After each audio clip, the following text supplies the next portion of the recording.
Well, welcome to another edition of Survival Stuff with Indiana Jim, sponsored by Live Free USA at AmericanSurvivor.org. I am James C. Jones. I do live in Indiana, but Indiana Jones was taken, so it's Indiana Jones to you. Live Free USA is one of the oldest, in fact, the oldest, and most respected survival organization in the United States, probably in the world. It was established in 1968, basically with the mission of promoting self-reliance, emergency preparedness, and survival education for responsible families all around the world, but particularly in the United States. We are a nonprofit, tax-deductible organization. We are only supported by our membership fees and our contributions, and you can join the organization, AmericanSurvivor.org. You can make contributions. We welcome all that so we can keep doing our work for another 55 years, or how long we've been around for well over 55 years. Today, we're going to talk about items that go in your survival pack that you might not have thought of. I'm not going to do survival packs. That would take too long. We have plenty of lists. I've recently written a book called The Ultimate Book of Survival Gear. It's available on Amazon and from Skyhorse Publishing in New York, which is my publisher. The money from these books, I get a little bit of royalties, but most of the book sales and the promotions, all that, goes to the organization Live Free USA to continue to help families become more prepared and better able to deal with the situations that we've got now and are getting worse all the time. But anyhow, the Ultimate Book of Survival Gear, I go over 30 categories of survival equipment, and I bring them into survival pack, evacuation pack, what you should have in your car, what you should have at home, and that kind of thing. So we're going to touch on some of the things that are in this book. We're not going to go over the whole survival pack. I also have a pack list in my other book, Total Survival, again, available on Amazon and from Skyhorse Publishing.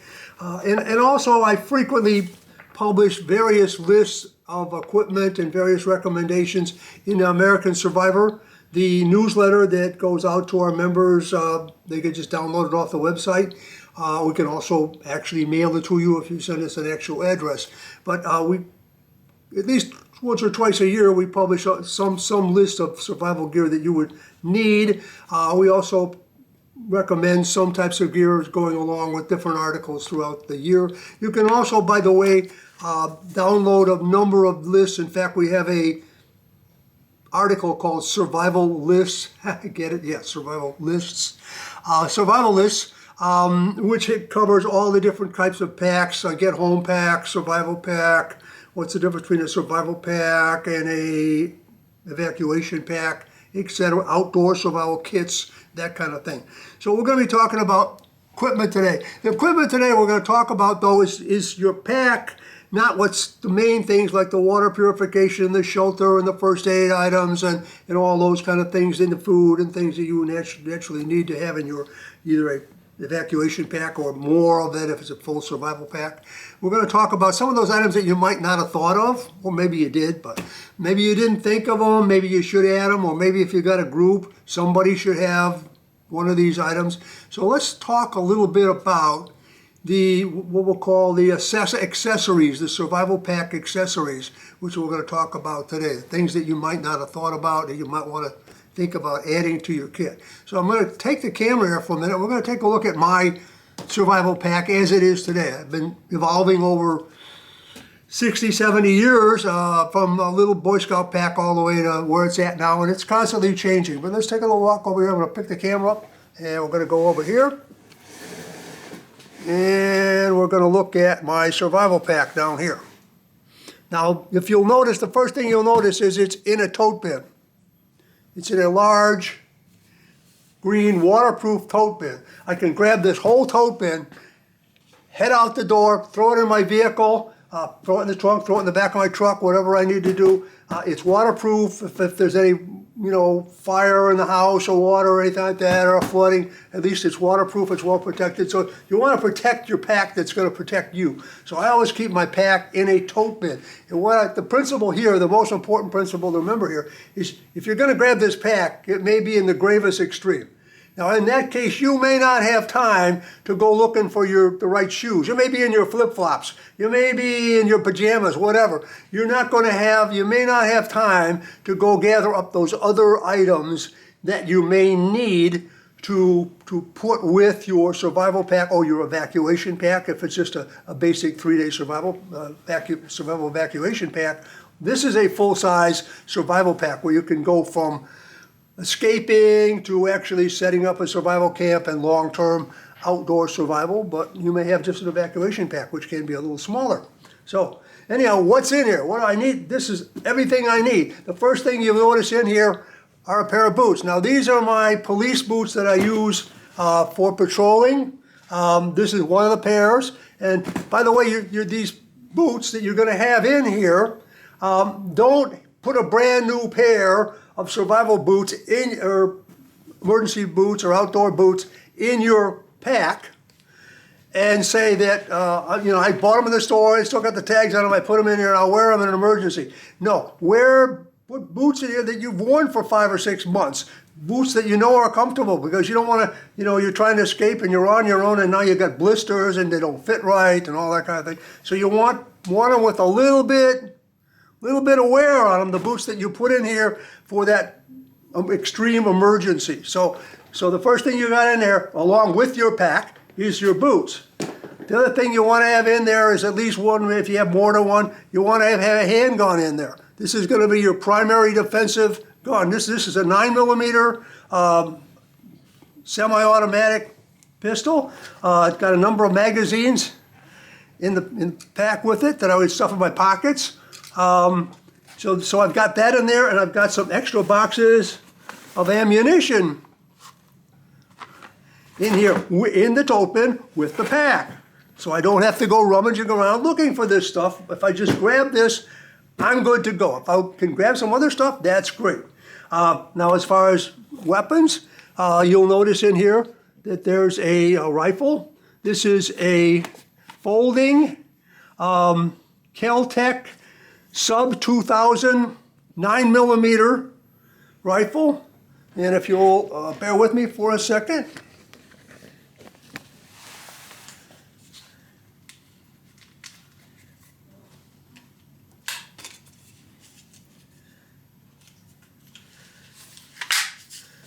Bear with me for a second. As you can see, it's a folding rifle. Now it's unfolded. So now I have a rifle that's actually was in my pack, along with my handgun. They both have the same 9mm bullets, so I have like 200 rounds of ammunition here. Plus, and if you get a Glock, by the way, as your handgun, those magazines will go and work with the Kel-Tec sub 2000 rifle. So it's sort of a nice combination. So you want to have those weapons in here. By the way, there's weapons in the pack. There's 3 weapons in this pack. There's a fold-up 22, very lightweight. There's a survival bow that's compact, and there's a slingshot inside the pack. But this is my main battery of self-defense and hunting weapons that are outside the pack that I'm ready to have in hand. These things go on my belt. I've got the thing to put my gun in on my belt. I've got a Leatherman tool, multi-tool. This is the Leatherman Wave, which has got 25 different functions. I've got a magazine carrier for the other side of my belt for some extra magazines. Got all that in here. Put those on my belt. Okay. Extra pair of heavy gloves. If things are getting bad out there, we want to have some gloves. So I have some heavy gloves. Again, in here with everything else. Tactical flashlight. Maybe I'm escaping at night. Maybe I am hitting out there in the night. Okay, so I got a tactical flashlight right here. Got some other sources of light in the pack. And then here's my old reliable K-bar. This is a real K-bar, not one of the 1995 cheap K-bars. This is a real original Marine K-bar knife. This is my go-to knife. I got my other go-to knife over here on my old-fashioned throwback survival gear over here.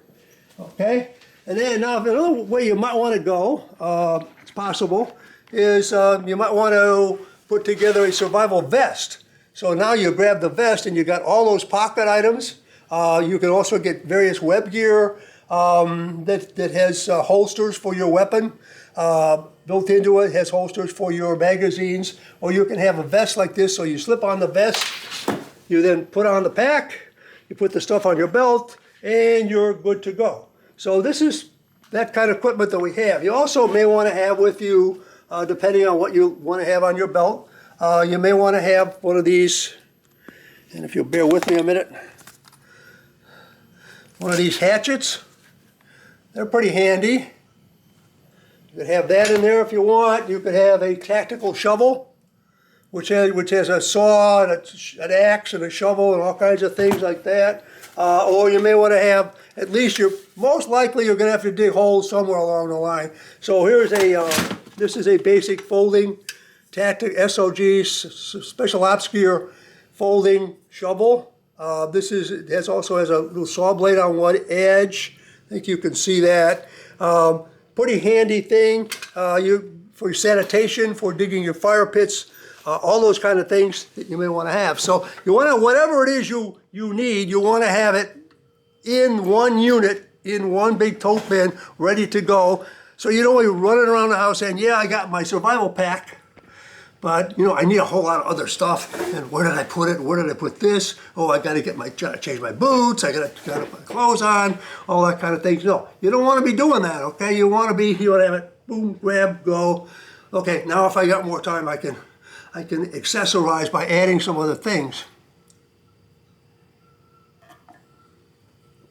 Now, all the other little things that go in the pack. We're going to talk about that for a minute. Okay. First of all. If you use glasses, if you wear glasses, a spare pair of glasses, that old prescription that's still pretty good, but it's not the ones you wear anymore, or maybe you just use reading glasses, you want a spare pair of glasses in that pack.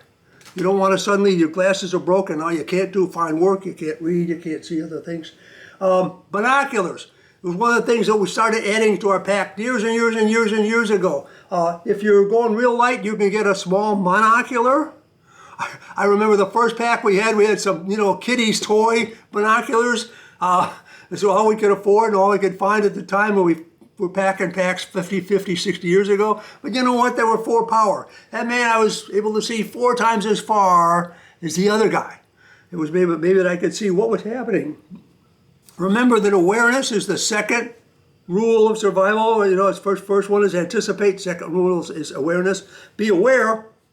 You want to be aware. Can I get across that bridge? What are those guys up to over there? Is that game? Is there something that I can shoot to get dinner tonight?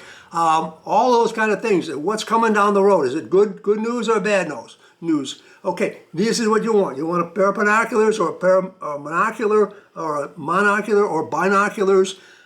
You don't have to spend a lot of money. You can spend as much as you want. These things can run from anywhere from $90 to $900, okay? Spend whatever you can.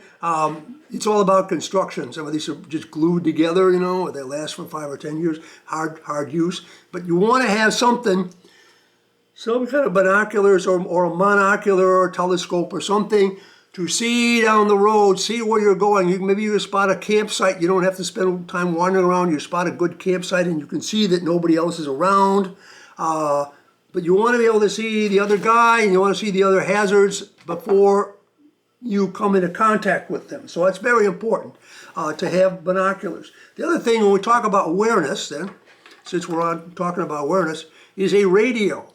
Now this is a nice little multiple powered, it's crank powered. You can crank it. I think it's cost about $50. There's a flashlight built into it. It has solar power, solar panels, and it has AM, FM, and weather band. Below 211, below 0. Tuesday, sunny. Highs in the upper 20s. South wind 5 to 15 miles per hour, becoming 15 to 20 miles per hour with gusts up to 30 miles per hour. I got this one at Cabela's. No, Cabela's has ones that I think it's yellow or something. You can even get these from the Red Cross. Very small. This is a Aton small portable radio. You can get bigger ones for the home that have regular batteries in it. This has special batteries in it. So if you get one of these, you want to go online and order another set of special batteries, because these batteries do go bad over years, even if you keep recharging them. I leave this in the window so it's constantly charged. But also you can have one in your pack. It's not going to be charged in your pack, okay? So you may want to have a spare battery just in case the first battery has gone bad. But it will power up. If last resort, you can crank it, and you crank the hell out of it, and you can listen to the radio that way. But this is awareness. You need to know what the weather's going to be. You don't want to say, well, I'm going to leave camp today. I'm going to go 20 miles today because it's a beautiful day, and you get caught in a blizzard. You don't want to go back into town and find out that the civil disorder's worse than it was before, or the pandemic is spreading faster, whatever. You want to know what's going on. Awareness is key survival capability. While we're talking about radios, and we can segue right into that, if you've got a group, or you have a family plan or whatever, you can invest, I don't know, it's not a lot of money, maybe $10, $20, $30, $40. Yeah, about $30, $40, I think. You can get a set of these Cobra CB radios, okay, handheld, multi-channel, 23 channel, I think it is, radios. So each member of your family has this. So if you get split up, let's say you're home and the kids are at school 6 blocks away, they can still talk to you and tell you they're coming home, or we're not going home, or we're hiding at so-and-so's house, or whatever they're doing. They can do it on this radio. If you want to get a little fancier, you can get one of these, which is a, let's see, who makes this one? But yeah, these are Baofeng. Baofeng makes these, and these sell for a little more now. I think they're about anywhere from $60 to $90 a set. Yeah, Baofeng. Yeah, these are about $70 a set. I'll look this up. These are about 70 bucks a set, but they're really nice. They're programmable, so you can program them. You can have more security. You can listen to citizens band radio. You can listen to the police radio band, the multi-band radios. Very reliable, long range. These have got considerably better range than these, but they're well worth it. Again, this could be, you program them. You can use these as your primary communications method with your family or with your survival group. We go into a lot of detail about these. We don't have time to do that, but you can look into this. Baofeng programmable personal radios. Okay. Other things that you want to have, of course, real handy, it's quite often overlooked, is we talk about safe water, we want safe food, we want first aid, yes, N95, respirators, all kinds of conditions. You may need these. You want to have some of these in your pack, 3 or 4 of them, maybe they don't take up any room. Don't weigh anything. Get the good ones, not just a little cloth mask, please. Forget about those.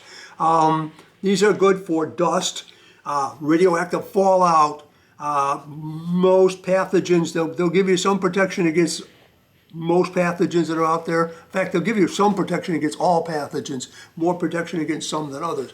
But definitely important protection. Also in the cold weather, the U.S. Army cold weather kits, it comes with ear covers, all kinds of other things. It comes with another version of this, because you're breathing in very cold air, and it's passing over your lungs, and then you breathe out all that energy, all that warmth that you've had in your body out every time you breathe. You breathe that out. You also lose a lot of moisture that way, breathing out that way. So if you're wearing this in extreme cold weather, again, it's protection. So it's protection with the respiratory system from a number of things. Fishing kits. There's a number of little fishing kits out there. This is something from Speed Hook. It's an automatic fishing kit that you can set up on the edge of the water, and it's spring-loaded, and you don't have to sit there and wait all day. You can set 2 or 3 of these up, and if a fish bites on it, the spring will set the hook, and they'll be caught.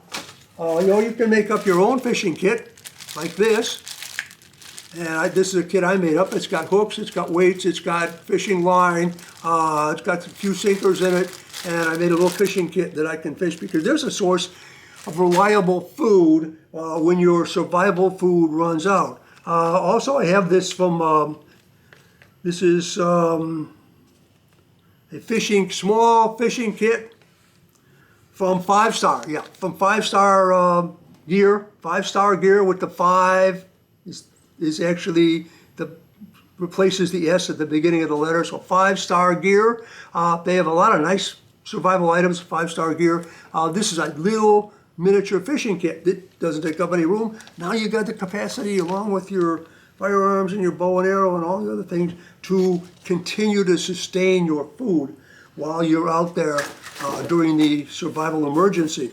Your water bottles, you should have at least, in addition to everything else, a couple of canteens on you that you carry with you beside, because you're not going to be able to carry a lot of water in your pack. You want to have other stuff in there. But this is get a canteen that has a filter, a water filter built into the cap.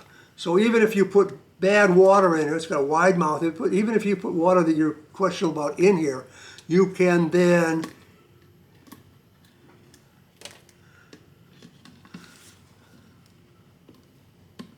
access it through here, squeeze the bottle, and access, and the water will have to come through the filter, which is here. And you can get spare filters too. So you want to think about having a filtering canteen rather than just a plain canteen. You're going to eat, right? You're going to eat your MREs, or MREs are pretty heavy to carry. I won't carry a lot of them. But your freeze-dried food, things that are in your pack, whatever, don't forget, you're going to have a knife and fork. So get yourself one. And again, all camping supply stores have these handy little things. It's got a knife, even though you'll probably have some other knives. A knife, a spoon, and a fork, and also a bottle opener, all handy in this little device. There's just an endless variety of these things that have been around. Of course, you can throw some plastic spoons and forks in there, old silverware, that'll work too. You don't have to get fancy, but this is nice. Remember, you want to have some utensils. Okay, some little items, okay? Repair kit for your glasses. We talked about glasses. This is a repair kit. Oh no, this is a repair kit for fillings for your teeth, okay? We do have a glasses repair kit here too. But this is for, this is the dental repair kit. So if you've got dentures, false teeth, you want to go to the drugstore and get a dental repair kit to repair your dentures if they get damaged. If you have real teeth, then you want to get the emergency filling kit with the filling that goes in, the filling material that you put in the tooth, and the pain reliever, topical pain reliever and all that kind of stuff for temporary fillings. But if you've got false teeth, you want to have this kind of kit to repair your teeth. This is the glasses repair kit. Little repair kit. Again, you'll find these in the drugstores, where you find the reading glasses and that kind of thing. Little repair kit for your glasses. That damn screw is going to fall out when you're out in the woods and the drugstore has just been burned down or whatever. These doesn't weigh anything, but boy, will they come in handy. Also, some super glue. Not only is it good for mending up wounds, but it's good for doing all kinds of repairs, along with some little super glue and half a roll or a roll of electrical tape, which can be used for medical purposes, repairing things. Again, this stuff doesn't take up any room. Think about having these repair capacities in your kit, in your pack. Sewing kit. You're going to sew up those clothes are going to get torn, and you're going to need to be able to sew up those clothes, sew up your tent, sew up all kinds of things that need to be sewn up.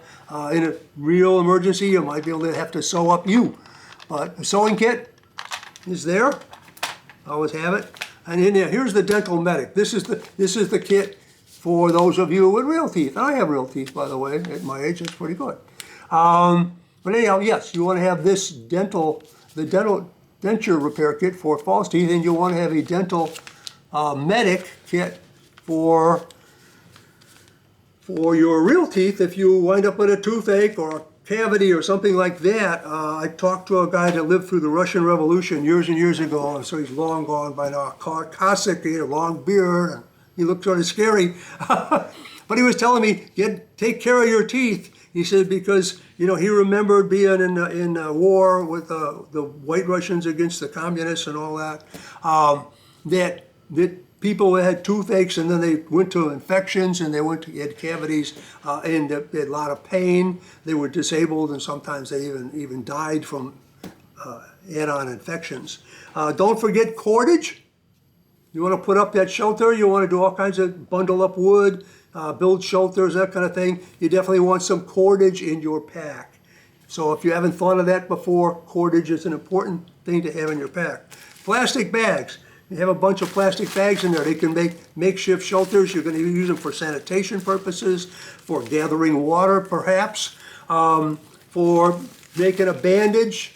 All kinds of things you can do with plastic bags. We had years ago. We had what the poor man's survival kit, and part of it was just plastic bags to make a shelter and to make a water still and all kinds of other things that we were able to do with plastic bags. So be sure you have plastic bags in your survival pack. Smoke bombs, another item that most people don't think about much. It's up to you. Nowadays you can get these really neat pull wire smoke bombs where you actually you pull this ring. See the ring, you pull that, and this will make a tremendous amount of smoke. Basically a smoke screen.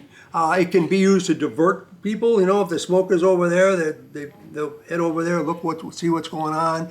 It can be used to create a smoke screen in an emergency, so you can get across an area, or you can blind people that you don't want them to see where you're going or which direction you went. It can be used for a signal. If you're in an emergency situation where you want to be rescued versus I don't want to be found. You can use these, and they're a great signal because smoke can be seen for miles and miles and miles. So they can also be used at last ditch. It's raining and everything is wet. They're kind of like flares, and that they will really make a hot fire. So they do make some that won't start a fire, but some of these will start a fire. So you want to be careful with those in the woods and that kind of thing. But if you want to start a fire and you've just got mostly damp material, you can use this and get that fire started. I remember when I was a Boy Scout years ago, all the smart Boy Scouts carried a railroad flare. Okay? Yeah, that's right. And we can start a fire anywhere, anytime, because we had a railroad flare. But smoke bombs will do the same thing, and they'll do a lot of other things for you. So those are the kind of things that you really need to think about in addition to the basics in your survival pack. So if you want to know more about gear, you can check out my book, again, at Ultimate Book of Survival Gear from Skyhorse. Look on the website at AmericanSurvivor.org. So I hope this has helped you out a little bit as far as the extra items you want to put in your survival pack. So till next time, this is Indiana Jim for Life and Freedom. Stay safe out there.